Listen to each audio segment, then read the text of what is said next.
को ऐसे ऐसे मलिए, कान तो बंद किए हो।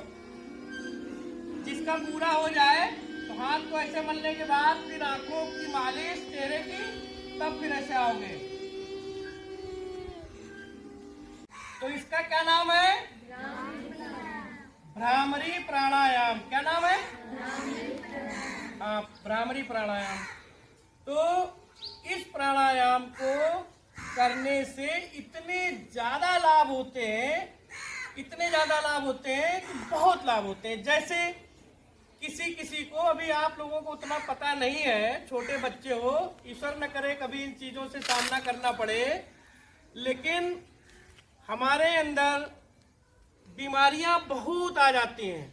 जैसे बीमारी होती अनिद्रा, नींद ना आना रात में, है सोने के लिए गए, अभी तो हम लोगों की स्थिति, तुम्हारी स्थिति की लेटे सो गए, लेकिन अनिद्रा, डिप्रेशन, तनाव, माइग्रेन, जो सर दर्द होता है, पता चला किसी का इधर आधा दर्द हो रहा है, किसी का पूरा सर दर्द हो रहा है, हाई ब्लड प्रेशर बढ़ जाता है, तनाव होता रहता है, समझ रहे? नाक में यहाँ पे बीमारी हो जाती है, सांस लेने में दिक्कत होती है। तो इस प्रकार की तमाम बीमारियां, तनाव, डिप्रेशन, अनिद्रा, high blood pressure, migraine, sir दर्द, ये जितनी बीमारियां हैं सब एक दूसरे से जुड़ी हुई हैं, समझ रहे हैं? इन बीमारियों से मुक्ति का, इनसे दूर होने का, इन समस्याओं से छुटकारा पाने का सबसे बढ़िया तरीका है ये भ्रामरी प्राणायाम। कौन सा प्राणायाम? भ्रामरी प्राणायाम। इस प्राणायाम को हमको सुबह और शाम, जैसे दवा नहीं लेते तो दवाएं जो होती हैं, टैबलेट जो खाते हैं, वो नुकसान भी करती हैं। इस प्राणायाम को करने से या किसी भी प्राणायाम को करने से लाभ होता है। और जो हम प्राणायाम करते हैं उसमें यदि भ्रामरी प्राणायाम करते हैं तो जितनी हमने बीमारियां बताई उनसे हमें छुटकारा मिलता है। इसको करने के लिए आप लोग बहुत अच्छे से कर रहे हो, चूंकि लगातार करते हो, फिर भी हम बताना चाहते हैं, जो लोग सीख रहे हैं, जो नए आए हुए हैं, वो भी समझ ले। इसको करने के लिए हम किसी भी आसन में, जैसे एक बिटिया वो टेढ़ी ऐसे बैठी थी, कमर उसकी बिल्कुल सीधी नहीं थी, तो इसको करने के लिए बिल्कुल किसी भी आसन में ऐसे, इसको पलथी बोलते हैं ना, है, उसमें पलथी मार के बैठ गए या एक पैर ऐसे चढ़ा लिए, ठीक, जिसमें आपको बैठने में आसानी हो। किसी को कोई दिक्कत है तो कुर्सी में भी बैठ सकता है। अपने घर में अपने मम्मी पापा को भी साथ में कराओ, उनको बैठने में दिक्कत हो, परेशानी हो तो कुर्सी में बैठ जाओ। बस ध्यान क्या रखोगे कि कमर सीधी हो, समझ रहे? कमर सीधी हो और हमारी गर्दन सीधी हो और हमारा ये सर सीधा हो, बिल्कुल ऐसे सामने बैठे हो।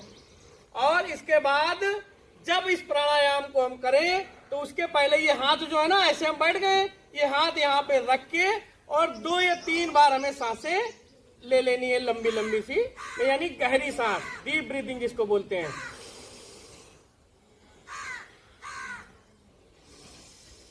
इसको करने से ये हो जाता है कि हमारा शरीर इस प्राणायाम को करने के लिए तैयार होता है। फिर हम अपने हाथ को ऐसे लाएंगे और ये अंगूठा जो है ना, ये दाहिने हाथ का अंगूठा, ये बायां हाथ का अंगूठा, करते जाओ, आ जाओ, एक्शन में आ जाओ। तो इसको, इस कान को बंद करेंगे, अभी ना बंद कर लेना, नहीं हमारी आवाज नहीं सुनोगे। इसको इससे इस जगह रखेंगे और आंखें अपनी बंद कर लेंगे, ठीक, आंखें बंद कर लो।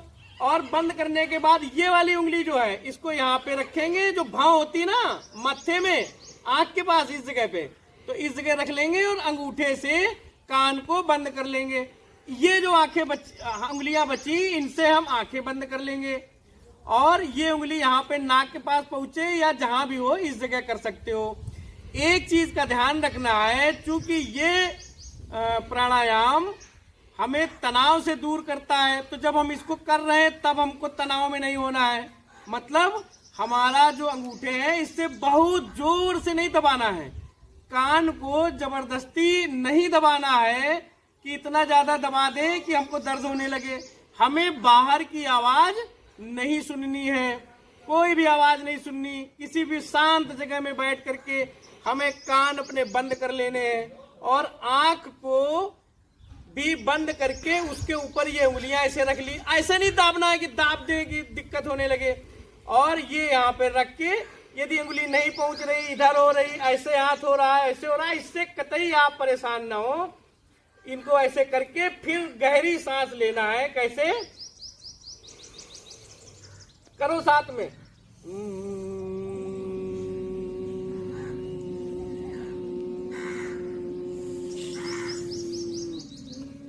फिर बस करिए। अभी आपने किया है, हम बता दें, सुन लो इसको।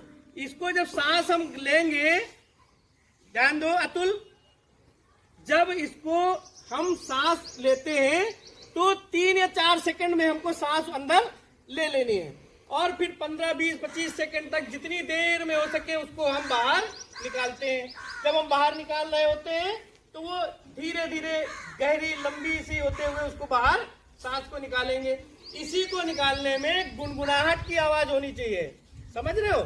और ओम का यदि उच्चारण हम करें तो इसके और भी लाभ मिलते हैं, समझ रहे हैं। जैसे इस भ्रामरी प्राणायाम को करने से लाभ है, और जब हम कान बंद कर लिए, आंख बंद कर लिए और गुनगुनाहट के साथ अपनी आवाज निकाल रहे हैं, तो उस समय यदि हम ओम जैसे मन में सोचा, बनाओ ओम, मतलब मुंह बंद रहेगा और ओम जैसे करते हो तो ये ओठ नहीं खोलने, मुंह बंद रहेगा और करते हुए बिल्कुल निकालोगे।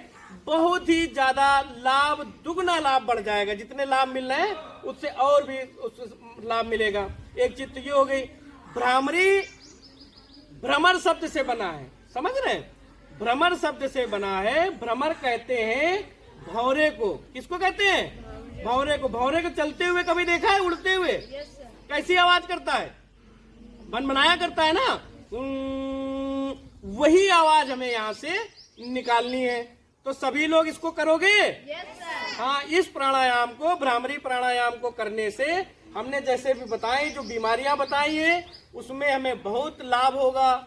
हमें बिल्कुल गुनगुनाहट के साथ करना है। जब हम खत्म कर लें, जब इसको मतलब प्राणायाम कर लिया, आंख बंद करने के बाद एक बार सांस हमने लिया, फिर धीरे धीरे हमने उस सांस को निकाला। निकालने के बाद फिर आंख न खोलो, आंख बंद रखो, फिर सांस अंदर भरो गहरी और फिर धीरे धीरे धीरे धीरे गुनगुनाते हुए उसको बाहर निकालनी। इसको 2, 3, 4, 5 बार जितना भी बन सके उसको करें। इसके बाद हाथों को ऐसे ऐसे करेंगे, रगड़ेंगे, समझ रहे हो। क्योंकि जिस समय हम आंख कान और सब बंद करके करते हैं तो हमारा पूरा मस्तिष्क वाइब्रेट होता है। मोबाइल रखा होता है तो गुनगुनाता है ना, फोन आता है, तो ये वाइब्रेट जब होगा तो हमारी जो ये इसका एक सिद्धांत है, हाई ब्लड प्रेशर जो होता है, जैसे एक उदाहरण के लिए बता दें तो वो हमारी जो शरीर में, साइंस में मैम पढ़ाती है ना, रुधिर के विषय में, ब्लड के विषय में, जिसको खून बोलते हैं, वो जब नसों में जब चलता है तो उसमें जो जम जाता है, ब्लड गाढ़ा हो जाए या बीच में कोई रुकावट आ जाती है, जैसे नाली नहीं जाम हो जाती है, उसी तरीके से, तो वो उसको निकलने के लिए उसको ब्लड को आने जाने में दिक्कत होती है। तो उसमें क्या होता है कि ब्लड प्रेशर हमारा बढ़ने लगता है, तनाव होने लगता है, ये सारी हृदय की बीमारियां बढ़ जाती हैं। इसको करने से ये बीमारियां भी दूर होती हैं। तो जब ये हमारा वाइब्रेट होता है पूरा सिस्टम, तो वो जो है वहाँ पे नालियों में हमारी जो नसें हैं वहाँ पे बिल्कुल सफाई हो जाती है और इसका लाभ मिलता है। तो उसके बाद हमारा ब्लड जब हम खत्म करते हैं तो एकदम से पूरे उसमें होता है, तो हमारे ये इनमें भी नसों में, हाथ में, उंगलियों में ऐसे जाता है। तो इसको ऐसे ऐसे हम रगड़ेंगे, फिर अपने आंखों को, आंखें बंद हैं अभी, इसको यहाँ करते हुए पूरा ऐसे फिर हम अपना समाप्त करेंगे, तब आंखें खोलेंगे। याद रखो, इस प्राणायाम को करने से तुरंत इतना लाभ मिलेगा। आप तनाव में होंगे, परेशानी में होंगे, अनिद्रा, नींद, ये जो कुछ भी बीमारी बताई है, इसको तत्काल लाभ मिलेगा। बिल्कुल टैबलेट की तरीके से जैसे खाते हैं उतना जैसे लाभ मिलता है, इसी तरीके से इस प्राणायाम को करने से हमें लाभ मिलेगा। ठीक है, तो रोज करेंगे ना अपने इसमें?